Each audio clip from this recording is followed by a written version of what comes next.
بامبے جیسے بڑے بڑے شہروں میں مسجد کے امام کو مسجد کے ذمہ داران نے کہا اگر آپ کو نماز پڑھانی ہے تو مفت میں پڑھائیں، ہم تنخواہ نہیں دے سکتے آپ کو کیونکہ جمعہ کا چندہ نہیں ہو رہا، گھر گھر جا کر کلیکشن نہیں ہو رہا، ہم آپ کو سیلری کہاں سے دیں؟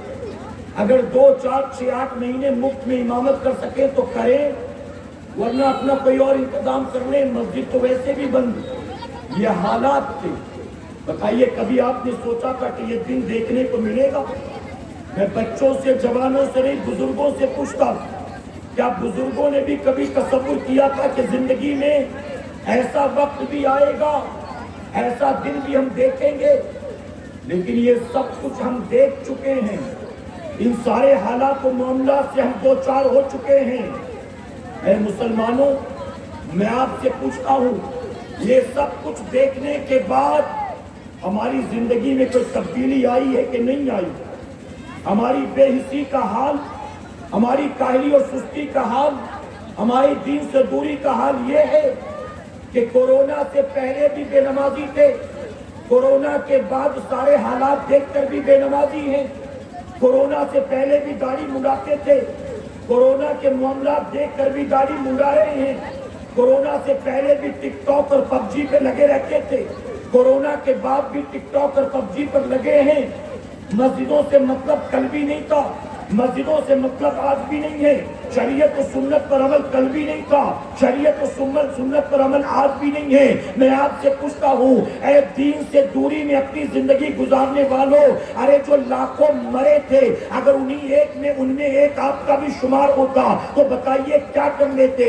اگر رب نے آپ کو موت نہیں دی، اللہ نے آپ کو زندہ رکھا ہے، وہ اللہ کا کتنا بڑا کرم اور احسان ہے۔ اب اس احسان کے بدلے ہمیں کیا کرنا چاہیے؟ کیا بتاؤ، بغاوت کرنی چاہیے؟ کیا نافرمانی کرنی چاہیے؟ کیا ناراضگی کا کام کرنا چاہیے؟ بلکہ ہونا تو یہ چاہیے، رب نے ہماری اور آپ کی زندگی کی حفاظت کی، جب کروڑوں اس کی چپیٹ میں آئے، ہمیں سردی بھی نہ ہوئی، ہمیں زکام بھی نہ ہوا، ہمیں ایک چھینک بھی نہ آئی، ہمیں بخار بھی نہ ہوا، ہم کل بھی بالکل فٹ فاٹ تھے، آج بھی بالکل تندرست و توانا ہے۔ تو اے مسلمانوں، ایسے میں چاہیے اپنے رب کی بارگاہ میں اپنے آپ کو جھکا دیں، اپنے رب کی بارگاہ میں اپنی پیشانی کو خم کر دیں اور یہ طے کر لیں کہ میرے کریم، آج کے بعد میری زندگی تیرے نافرمانوں کے راستے پر نہیں گزرے گی، آج کے بعد جیوں گا تو تیری مرضی کے مطابق اور مروں گا بھی تو تیرے محبوب کے طریقے کے مطابق۔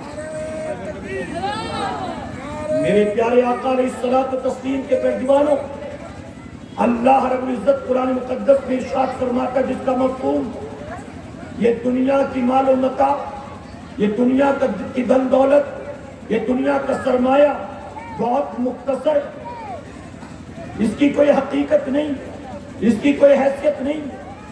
اللہ تبارک تعالیٰ نے آپ کے اور میرے مال کی بات نہیں کی، بلکہ کل دنیا کے مال و متاع کی بات کی۔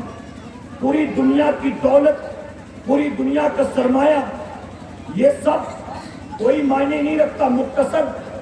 جانتے ہو، اللہ کے ولی سے کسی نے پوچھا، آپ نے دنیا کو کیسا پایا؟ اللہ کے ولی نے زمین سے ایک مٹھی خاک اٹھائی، ہوا میں اڑا دیا، ایک مٹھی خاک اٹھائی، ہوا میں اڑایا، اور فرماتے ہیں میں نے اس دنیا کو اس گرد و غبار کی طرح پایا۔ یہ دنیا گرد و غبار کے سوا، دھول مٹی کے سوا اور کوئی معنی نہیں رکھتی۔ میرے پیارے آقا علیہ الصلوۃ والتسلیم کے پیروانوں، آج ہمارا اور آپ کا حال کیا ہے؟ اگر آپ قرآن مقدس اٹھا کر دیکھیں، حدیث مبارکہ اٹھا کر دیکھیں، صحابہ کی زندگی اٹھا کر دیکھیں، اہل بیت اطہار و شہداء کی زندگی اٹھا کر دیکھیں، اولیاء و صوفیاء کی زندگی اٹھا کر دیکھیں، تو آپ کو پتہ چلے گا قرآن نے، حضور اکرم صلی اللہ علیہ وسلم نے دنیا اور دنیا کی محبت سے بچنے کا حکم دیا، اور آپ نے جو فرمایا ہے، اللہ کا جو فرمان ہے، آپ کو تمام اللہ والے اسی پر عمل کرتے ہوئے نظر آ جائیں گے۔ آج ہم اور آپ سب سے زیادہ محبت کرتے ہیں تو دنیا سے، جھوٹ بول رہا ہے کیوں؟ دنیا کی خاطر۔ لڑائی جھگڑا کیوں ہے؟ دنیا کی خاطر نمازیں قضا کر رہا ہے، دنیا کی خاطر زکوٰۃ نہیں دیتا، دنیا کی خاطر حج فرض ہو کر 7 سال ہو گئے اب تک حج نہیں کیا، دنیا کی خاطر لوگوں کا مال غبن کیے بیٹھا ہے، دنیا کی خاطر ابا کا انتقال ہوا، چھوٹے 2 بھائیوں کو کچھ نہیں دیا اور بہن کو بھی ڈانٹ ڈپٹ کر بھگا دیا، کیوں کیا تو نے یہ؟ تو پتا چلے گا دنیا کی خاطر۔ اے مسلمانوں میں پوچھتا ہو نمرود نے اللہ سے بغاوت کیوں کی تھی؟ کہو گے دنیا کی خاطر۔ فرعون اللہ کے نبی کے مقابلے میں کیوں آیا تھا؟ دنیا کی خاطر۔ ابو جہل ابو لہب نے نبی سے مخالفت کیوں کی تھی؟ دنیا کی خاطر۔ ارے میں آپ سے پوچھتا ہوں یزید کربلا کے میدان میں امام حسین کے مقابلے کیوں آیا تھا؟ جواب دو گے دنیا کی خاطر۔ اب خود یہ بتاؤ جو دنیا کی خاطر اللہ رسول کے باغی بنے تھے، ان کے ہاتھ کا دنیا آئی ہے، ان کے محلات کہاں ہیں؟ ان کے مکانات کہاں ہیں؟ ان کے نوکر چاکر کہاں ہیں؟ ان کا سرمایہ کہاں ہے؟ ان کی آرام گاہ کہاں ہے؟ میرے پیارے آقا کے پیارے دیوانوں، جن جن لوگوں نے دنیا کی خاطر اللہ اور اس کے رسول صلی اللہ علیہ وسلم سے بغاوت کی، ابراہیم علیہ السلام، موسیٰ علیہ السلام، عیسیٰ علیہ السلام سے بغاوت کی، آج ایسے ظالموں کی قبروں کا نام و نشان بھی آپ کو کہیں نظر نہیں آئے گا۔ امام حسین کہاں آرام کر رہے ہیں؟ گوگل پر بھی سرچ کرو گے تو مل جائے گا۔ یزید کی قبر کہاں ہے ڈھونڈ کر بتاؤ، گوگل کو بھی پتہ نہیں کہ یزید قبر میں کہاں ہے، فرعون کی قبر کہاں ہے بتاؤ، ابو جہل کی قبر کہاں ہے بتاؤ، نمرود کی قبر کہاں ہے بتاؤ، شداد کی قبر کہاں ہے بتاؤ۔ اے مسلمانوں میں پوچھتا ہوں جنہوں نے بغاوت کر رکھا تھا ان کی قبروں کا نام و نشان بھی مٹ گیا، اور جنہوں نے اللہ رسول کی رضا کے لیے اپنے آپ کو مٹا دیا اور دنیا کی پرواہ نہیں کی، پوری دنیا میں دیکھیں ان کی مزارات ہی نہیں، ان کی مزار پر موجود مینار اور گنبد بھی چمک رہے ہیں، اور کل بھی چمک رہے تھے، آج بھی چمک رہے ہیں، اور قیامت تک یوں ہی چمکتے رہے ہیں۔ سبحان اللہ سبحان اللہ۔ ہندوستان میں کتنے مغل بادشاہوں نے بادشاہت کی، ان مغل بادشاہوں کی قبریں کہاں ہیں بتائیے؟ ان مغل بادشاہوں کی قبریں اگر مل بھی جائیں گی تو ان کی قبروں پر چڈی پہن کر ناپاک عیسائی فوٹو نکالتا ملے گا۔ عیسائی عورتیں ٹورسٹ کے طور پر ان کی قبروں پر گھومتی بے پردہ بے حیا نظر آئیں گی، گھومتی ہوئی۔ لیکن غریب نواز کو دیکھو، بتائیے کسی بادشاہ کا نام ہے؟ محبوب الہی کو دیکھو، مخدوم کی چوچا کو دیکھو، صابر پاک کو دیکھو، خواجہ بختیار کاکی کو دیکھو، میں جن کے نام لیتا ہوں بتاؤ ان کے پاس کہاں کی حکومت تھی، کون سا سرمایہ تھا، کون سے محلات تھے، ان کے پاس دنیا کی کتنی دولت تھی؟ اے مسلمانوں، یہ دنیا جمع کرنے والے نہیں تھے، یہ تو دنیا کو ٹھوکریں مار کر آئے تھے۔ جنہوں نے دنیا جمع کی تھی آج ان کی قبروں پر کوئی چراغ جلانے والا نہیں ہے، جنہوں نے دنیا جمع کی تھی آج ان کی قبروں پر پہنچ کر کوئی فاتحہ کرنے والا نہیں ہے، اور جو دنیا کو ٹھوکر مار کر اللہ رسول کی رضا کے راستے پر نکلے تھے پوری دنیا میں دیکھیں گے ان کے گنبد کل بھی چمک رہے تھے، آج بھی چمک رہے ہیں، اور قیامت تک یوں ہی چمکتے دمکتے رہیں گے۔ جن کے پاس محلات تھے، جن کے پاس حکومتیں تھی، جن کے پاس سرمایہ تھے، آج ان کی قبر پر کوئی 1 روپیہ بھی مانگنے نہیں جاتا۔ کوئی نہیں کہتا ہے کہ آپ تو بادشاہ تھے اس ملک کے، کچھ مجھے بھی دے دیں۔ ان کے پاس جا کر مانگنے والا کوئی نہیں، لیکن جن کے پاس بظاہر کچھ نہیں، اس غریب نواز کی بارگاہ میں جا کر دیکھو، دن کا اجالا نہیں، رات کے اندھیرے میں بھی منگتوں کا تانتا لگا رہتا ہے۔ اور صرف وہاں لوگ مکان نہیں مانگتے، دکان نہیں مانگتے، دنیا کی دولت نہیں مانگتے۔ اے سرکار مدینہ کے پیروانوں، اگر شادی کے 2 4 6 سال ہو جائیں اولاد نہ ہو تو بے اولاد بھی وہاں پہنچتا ہے، اور صرف مسلمان نہیں بلکہ جو غیر مسلم ہے وہ بھی غریب نواز کی بارگاہ میں پہنچتا ہے۔ اسے یقین ہے یہ بارگاہ وہ بارگاہ ہے کہ جہاں سے صرف دنیا کا سرمایہ نہیں اولاد بھی مانگو گے اللہ ان کے وسیلے سے اولاد بھی عطا فرمائے گا۔ اب یہ بھی سن لو، ایک چیز اور کلیئر کر دوں، جو لوگ کہتے ہیں ولیوں کی بارگاہ سے کچھ نہیں ملتا، کچھ نہیں ملتا، ہم کہتے ہیں یہ بالکل صحیح کہہ رہا ہے، یہ بالکل صحیح کہہ رہا ہے، کچھ نہیں ملتا۔ فوراً سنی کہے گا حضرت کیا کہہ رہے ہو آپ؟ ہمارا عقیدہ ہے ملتا ہے، ہمارا عقیدہ جو مانگو ملتا ہے۔ ہم کہیں گے تو بھی صحیح کہہ رہا ہے، تو کہے گا دونوں بات صحیح کیسے ہو سکتی ہے؟ ایک نے کہا نہیں ملتا، آپ کہہ رہے صحیح، ایک کہتا ملتا ہے، آپ کہہ رہے صحیح، دونوں بات صحیح کیسے ہو سکتی؟ میں کہتا ہوں 100% دونوں باتیں صحیح ہیں۔ ارے جس کو نہیں ملتا وہ کہتا ہے نہیں ملتا، اور جس کو ملتا ہے وہ کہتا ہے ملتا ہے۔ اب بتائیے جو نبی کا گستاخ ہوگا غریب نواز اس کو دیں گے؟ جو نبی کو کہے گا معاذ اللہ مر کے مٹی میں مل گئے غریب نواز اس کو دیں گے؟ تو جو غدار ہوتا ہے، جو گستاخ نبی ہوتا ہے، وہ غریب نواز کی بارگاہ میں بھی جائے تو اسے نہیں ملتا ہے، اور جو نبی کا عاشق ہوتا ہے وہ اگرچہ بے عمل بھی ہو وہاں پہنچتا ہے تو غریب نواز اس کو عطا فرماتے ہیں۔ ایک بات اور کلیئر کر دوں، کچھ لوگ کہتے ہیں اولاد نہیں ہو رہی تو اجمیر جا رہے ہو، کیا وہاں نرسنگ ہوم ہے؟ کیا وہاں بچہ کیندر ہے؟ کوئی کہتا ہے پیسہ چاہیے تو وہاں جاتا، کیا وہاں ٹکسال ہے؟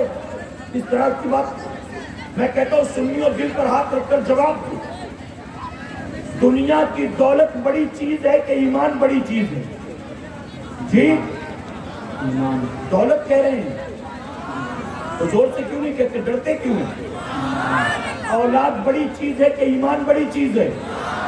دکان بڑی چیز ہے کہ ایمان بڑی چیز ہے؟ مکان بڑی چیز ہے کہ ایمان بڑی چیز ہے؟ اب آپ سب نے کہا ایک زبان ہو کر ایمان، ہر ایک کے مقابلے ایمان ایمان ایمان۔ جب آپ کا ماننا ہے کہ ایمان سب سے بڑی چیز ہے تو اب یہ بھی بتائیں کہ یہ ایمان کی دولت ہم ہند والوں کو کس نے دیا ہے؟ سبحان اللہ، غریب نواز نے دیا ہے۔ کس نے دیا ہے؟ غریب نواز ہندوستان آئے نہیں ہیں، بھیجے گئے ہیں، آئے نہیں بھیجے گئے، اور بھیجا بھی کس نے؟ حضور اکرم صلی اللہ علیہ وسلم نے بھیجا، مدینے کے تاجدار نے بھیجا، آقا نے بھیجا ہندوستان جاؤ۔ کیوں آئے تھے؟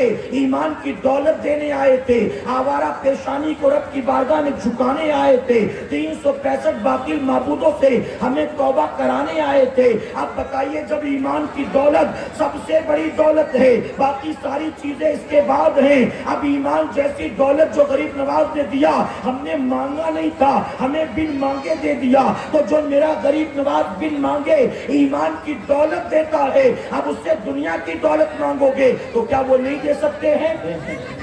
جو بن مانگے ایمان کی دولت دے، اب ان سے مانگو گے تو دنیا کا مال نہیں دے سکتے، اولاد نہیں دے سکتے۔ تو ہم سنیوں کا یہی عقیدہ ہے۔ اب بات آئی تو ایک بات اور عرض کر دوں، اجازت ہے آپ کی؟ ذرا محبت سے سبحان اللہ کہتے۔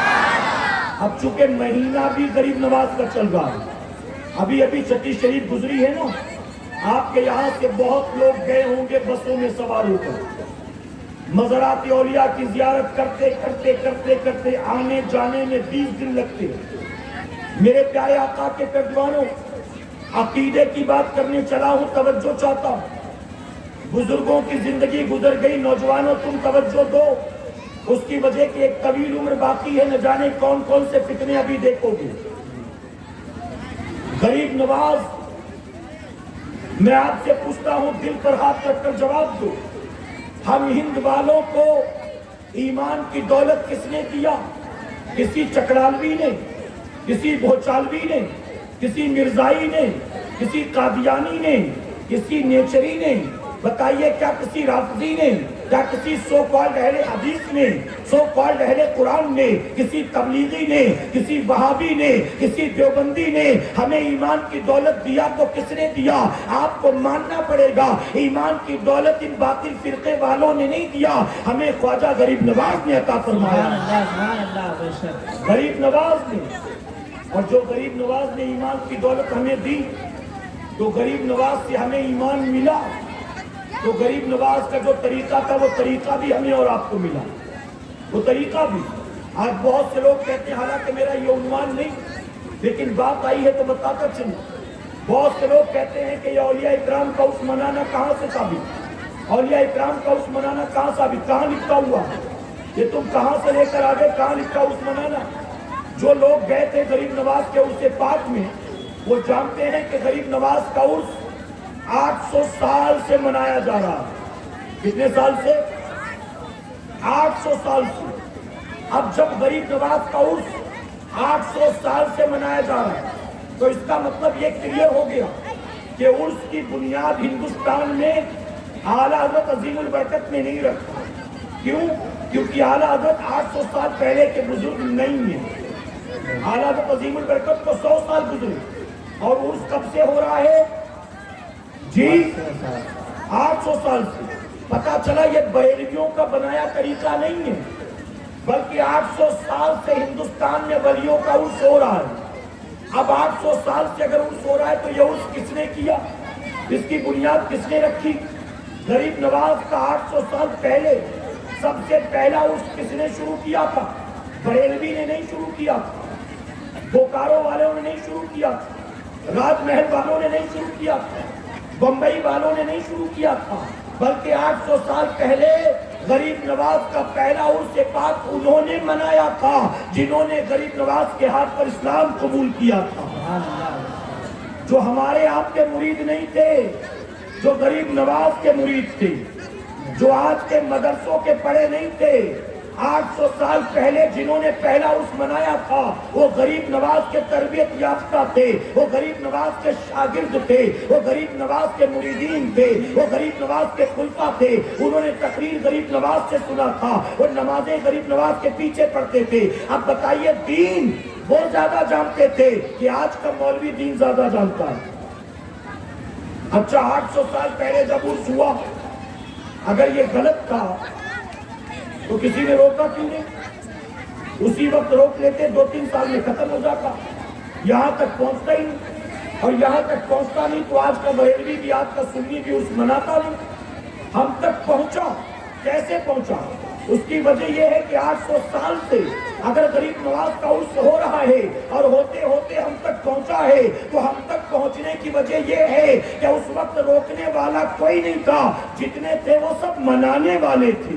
اب معلوم ہوا منانے والے شروع سے آ رہے ہیں، روکنے والے اب پیدا ہوئے۔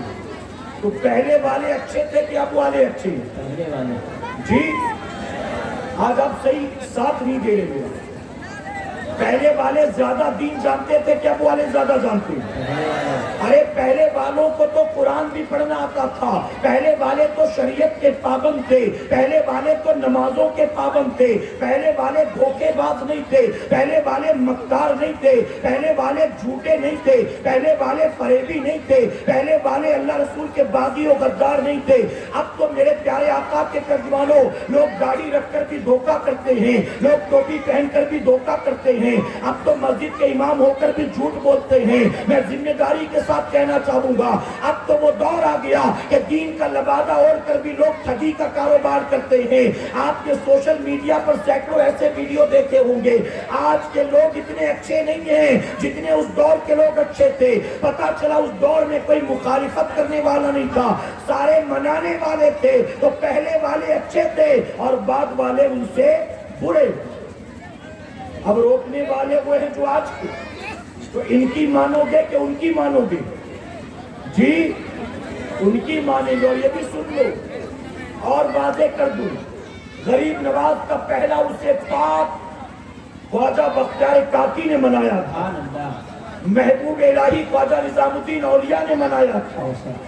آپ کا پہلا عرس پاک صوفی حمید الدین ناگوری نے منایا تھا، وہ جنہوں نے ماتے کی نگاہوں سے غریب نواز کو دیکھا تھا، غریب نواز کا عرس پاک انہوں نے منایا تھا۔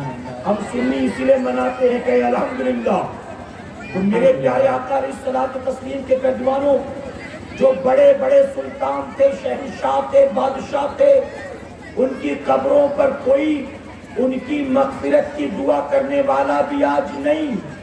جو فقیر تھے، بوریا نشین تھے، پیبند والے لباس پہنتے تھے، جن کے پاس دنیا کی کوئی دولت و سرمایہ نہیں، آپ دیکھیں کہ وہ مزارات میں آرام فرما رہی ہیں، ان کے محلات کو کہیں نظر نہیں آتے۔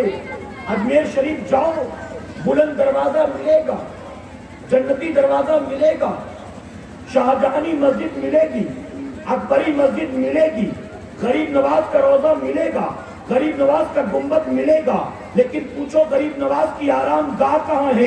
غریب نواز رہتے کہاں تھے، سوتے کہاں تھے، کھاتے کہاں تھے؟ وہ مکان بھی تو کہیں ہوگا، وہ بھی دکھا دو۔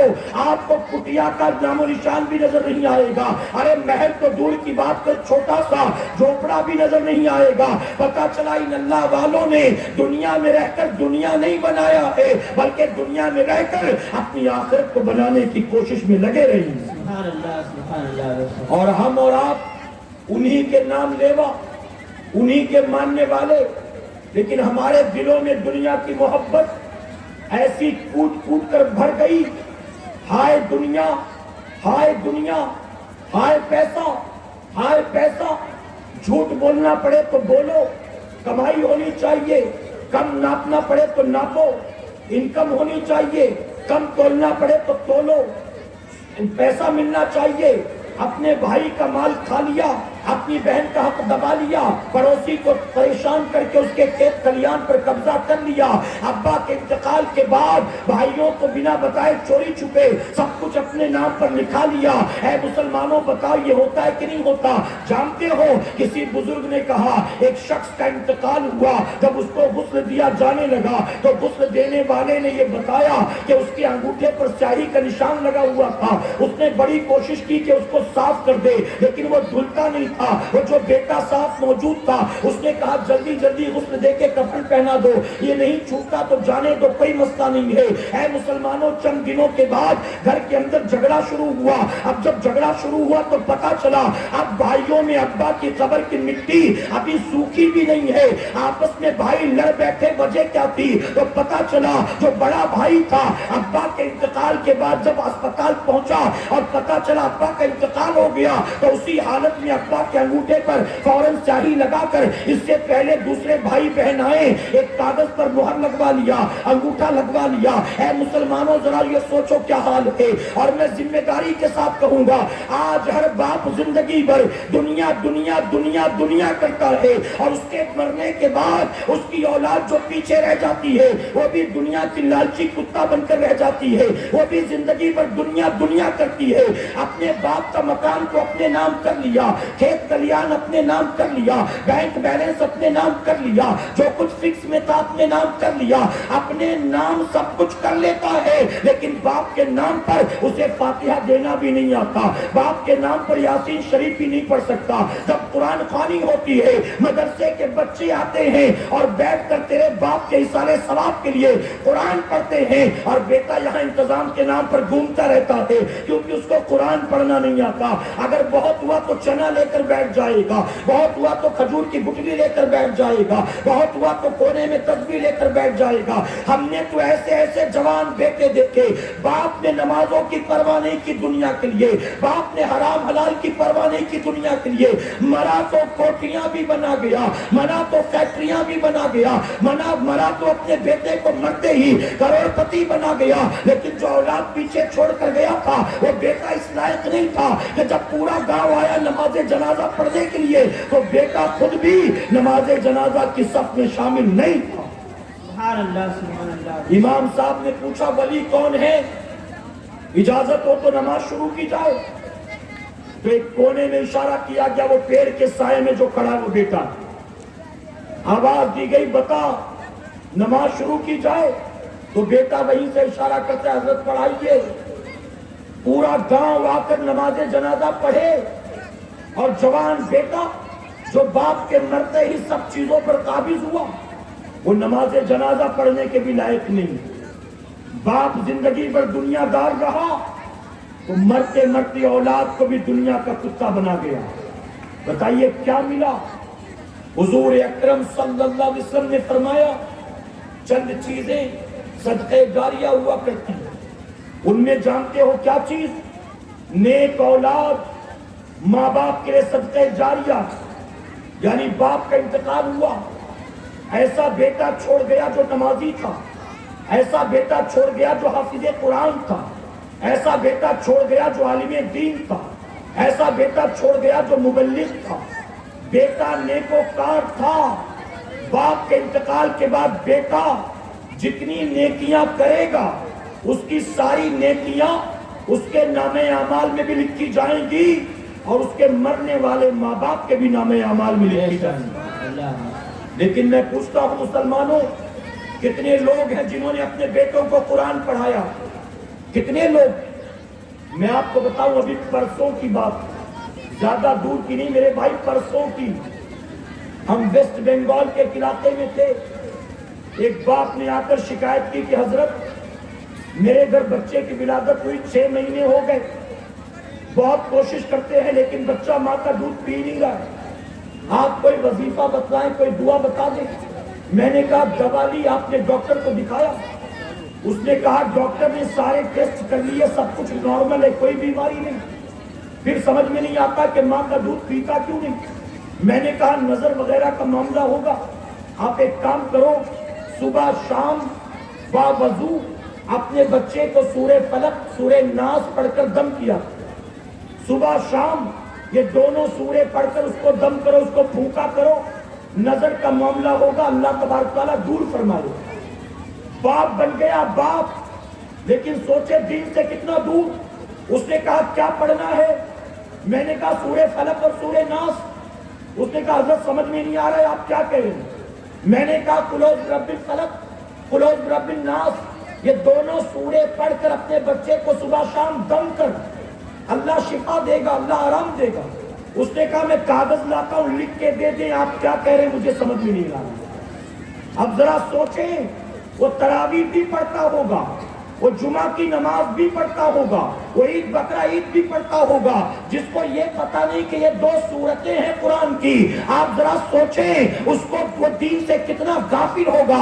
اگر اس سے کہا جائے تیرا موبائل دکھا، وہ دکھائے گا سیمسنگ کا 20 22 25 ہزار کا موبائل۔ ہم پوچھتے ہیں تجھے واٹس ایپ چلانا کیسے آ گیا، تجھے فیس بک چلانا کیسے آ گیا؟ یہ اینڈرائڈ کا موبائل ماں کی کوکھ سے لے کر پیدا ہوا تھا، انٹرنیٹ وائی فائی پہلے سے لگا ہوا تھا، یہ سب تو نے کہاں سے سیکھ لیا؟ ارے دنیا داری کے چکر میں یہ دنیا کی ضرورت کی چیزیں تو نے سیکھ لی، اپنی قبر کے لیے سورہ فاتحہ نہیں سیکھ سکا، اپنی قبر کے لیے اللہ کا قرآن نہیں سیکھ سکا۔ اے سرکار مدینہ کے پردوانوں، آپ کے انہی علاقوں میں ہم نے گھوم گھوم کر دیکھا ہے، ارے 16 سال کے جوان کو نہیں، اگر 60 سال کے بوڑھے کو کھڑا کر کے پوچھا جائے بابا مجھے آپ صرف اتنا بتاؤ، وضو میں کتنی باتیں فرض ہیں، غسل میں کتنی باتیں فرض ہیں، میں ذمہ داری کے ساتھ کہتا ہوں علماء کی موجودگی میں اگر 60 70 سال کے بوڑھے کو پوچھا جائے غسل فرض کب ہوتا ہے، غسل کے فرائض کیا ہیں، تو جمعہ کی نماز ہی پڑھتا ہے، کم سے کم بتا وضو میں کتنی باتیں فرض ہیں اور وضو ٹوٹتا کن صورتوں میں ہے، تو اس کا بھی جواب نہیں دے سکیں گے الا ماشاءاللہ۔ ذرا سوچے ہمارا قبر میں بنے گا کیا؟ قبر میں کارخانے کا حساب ہوگا، قبر میں فیکٹری کا حساب ہوگا، قبر میں آئی پی ایل کا حساب ہوگا، قبر میں ٹک ٹاک کا حساب ہوگا، قبر میں پب جی کا حساب ہوگا۔ ان کو یہاں سے بھگا دو، یہ سب کو ڈسٹرب کرو، 2 تھپڑ مار کر بھگا دو۔ ایک مرتبہ درود شریف پڑھنے گا، اللہم صلی علی محمد صلی اللہ علیہ وسلم، محمد صلی اللہ علیہ وسلم۔ میں پوچھتا ہوں دنیا جو یہاں جمع کر کے جا رہے ہو، قبر میں جانے کے بعد اس دنیا کی ایک کوڑی کا بھی تم سے حساب ہوگا، ایک کوڑی کا۔ نوح علیہ السلام جنہیں اللہ نے بڑی طویل زندگی عطا کی، 900 سال سے زیادہ کی عمر نوح علیہ السلام کی۔ جبرائیل علیہ السلام نے عرض کیا اللہ کے نبی آپ نے دنیا کو کیسا پایا؟ نوح علیہ السلام فرماتے ہیں جبرائیل میں نے دنیا کو ایک سرائے کی طرح پایا، ایک مسافر خانے کی طرح پایا کہ ایک دروازے سے گھسا اور دوسرے سے نکل گیا، بس میں نے دنیا کو ایسا پایا۔ میرے پیارے آقا کے پردوانوں، 900 سال کی زندگی پانے والا اللہ کا نبی دنیا کو سوائے سرائے اور مسافر خانے کے کچھ بھی نہ سمجھے، اور ہم سمجھتے ہیں کہ ہمیشہ کے لیے آئے ہیں دنیا میں، امرت پیا ہے ہم نے، کبھی موت نہیں آئے گی۔ وہ 900 سال کی زندگی پائے، ہم تو 90 سال بھی زندہ نہیں رہیں گے۔ پھر بتاؤ دنیا سے ساتھ کیا لے جاؤ گے؟ قبر کی تاریک وادی میں جب منکر نکیر ہم سے سوال پوچھیں گے، جسے غسل کا طریقہ معلوم نہیں، مسلمان ماں کی کوکھ سے پیدا ہوا 26, 28, 32 سال کا, جسے 5 کلمہ یاد نہیں, جمعہ کی نماز پڑھنے جاتا ہے, نہ ثنا یاد, نہ سورہ فاتحہ یاد, وہ قبر کے سوالوں کا جواب کیسے دے گا بھلا بتائیے آپ, کیسے دے گا؟ میرے پیارے آقا علیہ الصلوۃ والتسلیم کے پیروانوں, اس غفلت کی نیند سے آپ جاگیں. آپ جانتے ہیں کئی ایسے علاقے ہیں جن علاقوں میں دور دور تک کوئی ایک بھی عالم نظر نہیں آتا. کئی ایسے علاقے ہمارے ملک میں جہاں کئی پورے علاقے میں ایک مسجد نظر نہیں آتی. 40 مسلمانوں کی بستی, نہ کوئی حافظ, نہ کوئی عالم, نہ کوئی مسجد. ہفتے میں ایک بار جمعہ کی 2 رکعت پڑھنے کے لیے اپنے گاؤں سے نکل کر 30-40 کلومیٹر دور کہیں اور جاتے ہیں, جمعہ پڑھ کر آئے, فری ہو گئے ہفتے بھر کے لیے. آپ کے علاقے کا معاملہ ایسا نہیں ہے. آپ کے گاؤں میں مسجدوں کی کمی نہیں, علماء کی کمی نہیں, حفاظ اکرام کی کمی نہیں, بلکہ میں تو کہتا ہوں یو پی, بہار, جھارکھنڈ, پوری دنیا میں آپ دیکھیں, امریکہ ہو, لندن ہو, افریقہ ہو, پوری دنیا میں آپ دیکھیں, آپ کو وہاں بھی امامت کرنے والے, وہاں بھی دین کی خدمت کرنے والے اکثر علماء اکرام انہی اسٹیٹس کے, انہی علاقوں کے مل جائیں. لیکن یہ بھی کہنا پڑتا ہے معذرت کے ساتھ کہ چراغ تلے اندھیرا زیادہ نظر آتا ہے. علماء پوری دنیا میں انہی علاقوں کے ہیں جو وہاں دین و سنیت کی خدمت, مسلک اعلیٰ حضرت کی خدمت کر رہے ہیں.